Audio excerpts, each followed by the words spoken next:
आदरणीय धन्ना भगत जी ने भूखे को भोजन देने का जो संदेश दिया है उसे अपनाते हुए देश के यशस्वी प्रधानमंत्री आदरणीय नरेंद्र मोदी जी ने जो प्रधानमंत्री गरीब कल्याण अन्न योजना के तहत 2028 तक जो बीपीएल परिवार हैं उनको मुफ्त में राशन देने का निर्णय हमारी सरकार ने किया है। मुझे ये भी खुशी है कि आदरणीय धन्ना भगत जी ने जो जीव की हत्या न करने और नशा न करने का भी उन्होंने उपदेश दिया था। इसी दिशा में हमारी सरकार ने हरियाणा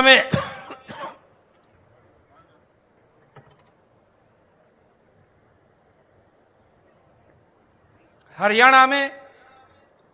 जो गौवंश, गौ संरक्षण और गौ संवर्धन विधेयक 2015 को लागू करने का काम ये हमारी सरकार ने किया है तथा नशा मुक्ति अभियान भी पूरे प्रदेश के अंदर चलाया जा रहा है। इस अभियान के तहत मैं लोगों को जागरूक करने के लिए प्रदेश के अंदर एक साइक्लोथॉन यात्रा का भी आयोजन किया जा रहा है। मेरा आप सभी से अनुरोध है कि आप नशे के खिलाफ जन जागरण के इन कामों में अपना हाथ बटाएं। मेरा आप लोगों से आग्रह है कि जो ये नशे के खिलाफ एक मुहिम चली है ये हमें धन्ना भगत जी से ही प्रेरणा मिली है कि नशे को हमने जड़ से समाप्त करना है और ये नशा जड़ से तब समाप्त हो सकता है जब इसके अंदर पूर्ण रूप से समाज इसमें आकर के अपनी भागीदारी आयोजित करेगा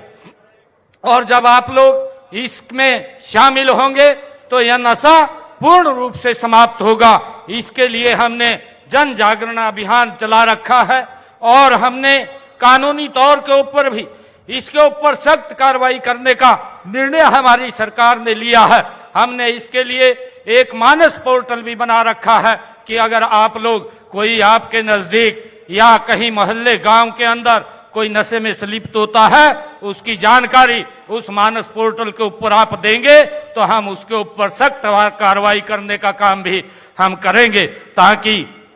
इस नशे को हम जड़ से खत्म कर सकें। मुझे खुशी है कि धन्ना भगत जी ने भगवान श्री कृष्ण जी के कर्म योग को भी अपनाने का बल दिया है। गीता के इस अमर संदेश को विश्व भर में फैलाने के लिए देश विदेशों में अंतर्राष्ट्रीय गीता जयंती महोत्सव का आयोजन भी वो किया जा रहा है। इसी प्रकार से नई पीढ़ियों को आचार व्यवहार बचपन से ही सिखाने के लिए पाठ्यक्रम पुस्तकों में गीता के अध्याय और संतों की वाणियों को भी इसमें शामिल किया गया है। मैं एक बार फिर श्री धन्ना भगत जी की जयंती के इस पवित्र अवसर पर आप सभी को हार्दिक बधाई और शुभकामनाएं देता हूं। आइए हम सब मिलकर के यह संकल्प ले कि हम उनके आदर्शों को अपने जीवन में उतारेंगे और एक बेहतर समाज और राष्ट्र के निर्माण में अपना योगदान देंगे। इस अवसर पर मैं यहाँ उपस्थित महानुभाव से भी अनुरोध करूंगा कि अपने बच्चों को शिक्षित करें और समाज में से जात पात ऊंच नीच की खाइयों को पाटने का काम करें। आज इतनी संख्या में आप लोग आए हैं। आज दाड़न खाप ने भी आज इस मौके के ऊपर कुछ मांगों का मांग पत्र मुझे दिया था। मैं आज आप लोगों के बीच में जो खाप के द्वारा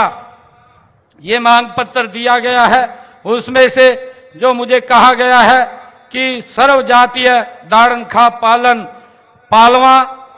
दाड़न खाप भवन में 40 केवी लोड बढ़ाने के लिए आवेदन अगर वो करते हैं तो विभागीय नॉर्म्स के अनुसार दाड़न खाप भवन में 40 किलोवाट का सोलर पैनल लगवाया जाएगा।